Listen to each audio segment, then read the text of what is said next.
Hi there. Emily Midgett here with you today, and I'm super excited to be helping introduce the new Autumn Afternoon release from Honeybee Stamps. This release is particularly exciting for me because I have illustrated 3 different stamp sets that are being debuted, including the stamp set that I've used today, Harvest Blooms.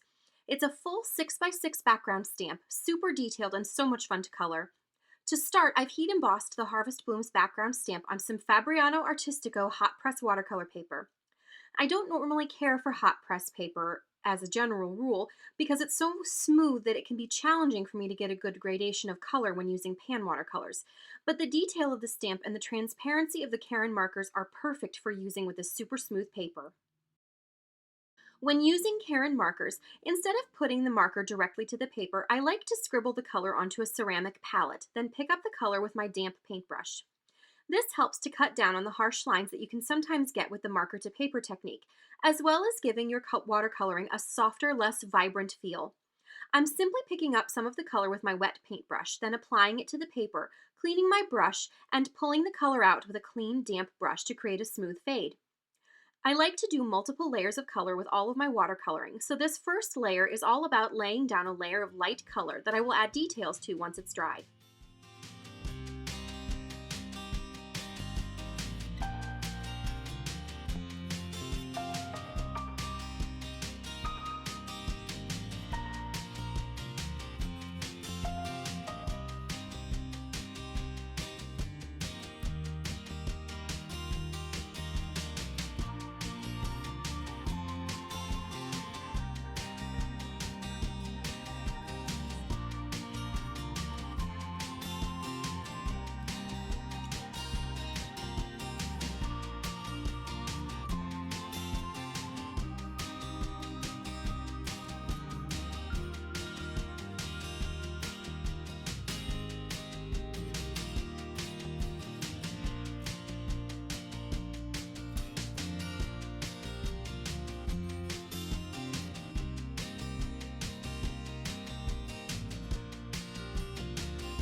For this center dahlia, I want to keep it a very creamy white color, but white flowers are very rarely purely white in nature, so I'm going to add some very pale yellow, leaving the curled edges of the petals untouched to maintain that idea of whiteness.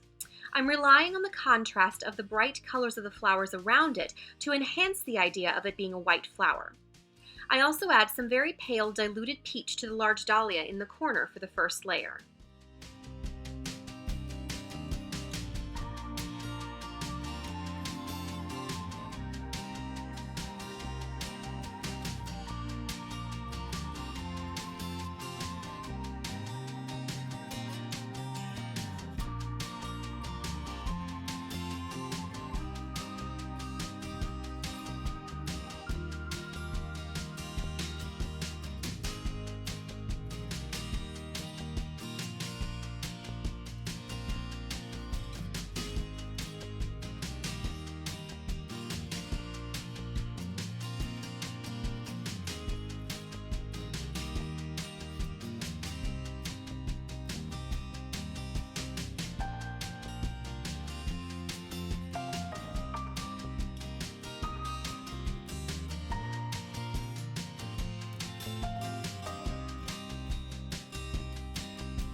For the creamy white flower, I'm also adding some very pale gray shadows to the petals that are beneath or overlapping, just to create the illusion of a shadow.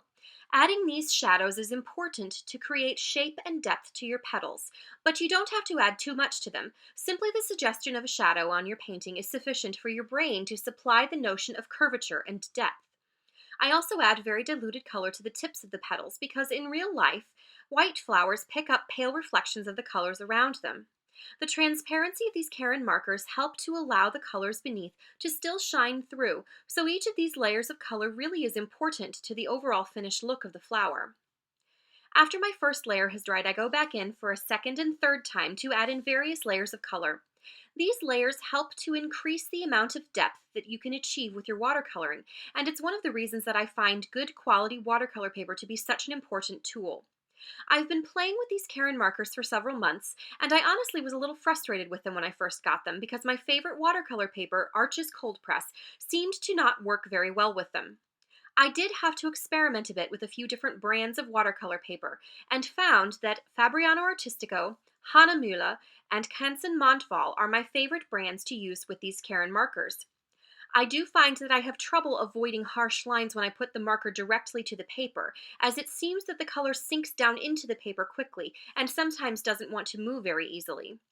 If you prefer that method of color application, I found that the Hahnemühle paper works most frequently with that technique, but you have to move quickly with your wet paintbrush after laying down the color. Otherwise, the color will sink down into the paper and not want to move. As you can see, I'm constantly turning the board to allow gravity to help pull that color out organically. I have my paper taped to the watercolor board to reduce warping, which also helps me turn the board easily when pulling the color out. I keep adding layers of color to the flowers until they have achieved the amount of depth that I want.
Here we have our finished panel. You can see what a huge depth of color you can achieve with the Karin markers on these larger scale images in the Harvest Blooms background.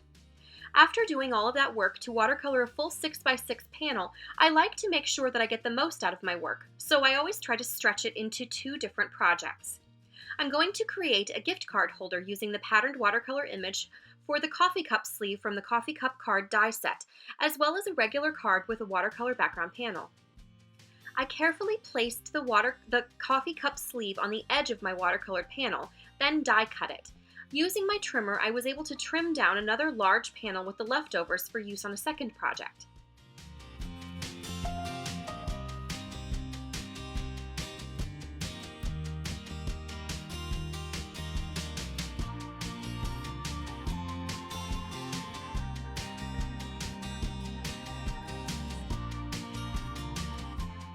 I used score tape to adhere the coffee sleeve to secure it, then folded the shaped gift card holder with the help of my bone folder to create a nice crisp edge. I die cut the coffee buzzword dies from some sparkling silver glitter cardstock from Tonic, then silver embossed the sentiments "Time for a" and "Break" to create the "Time for a Coffee Break" sentiment. I adhered the white coffee cup lid to the correct spot on the gift card holder, then adhered the sentiment die cuts to the sleeve of the coffee cup using Honeybee Stamps Precision Glue, which creates a fun little interactive gift card holder.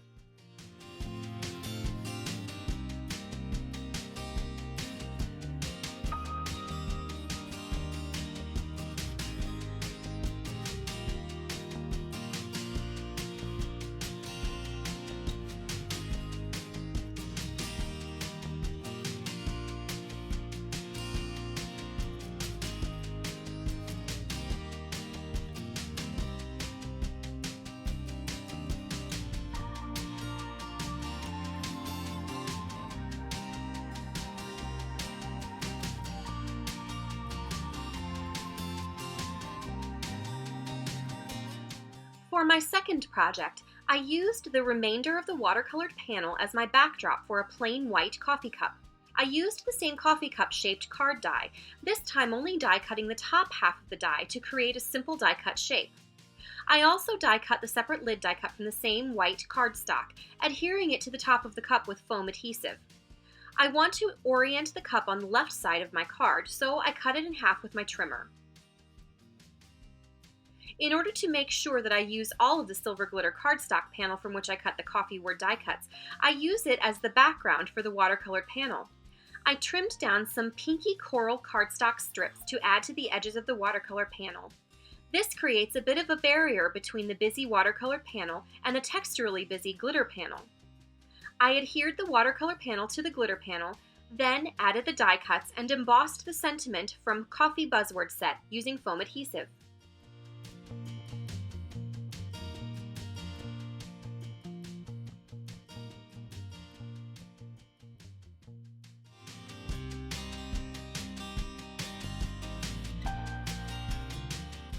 Well, that's all for my projects today.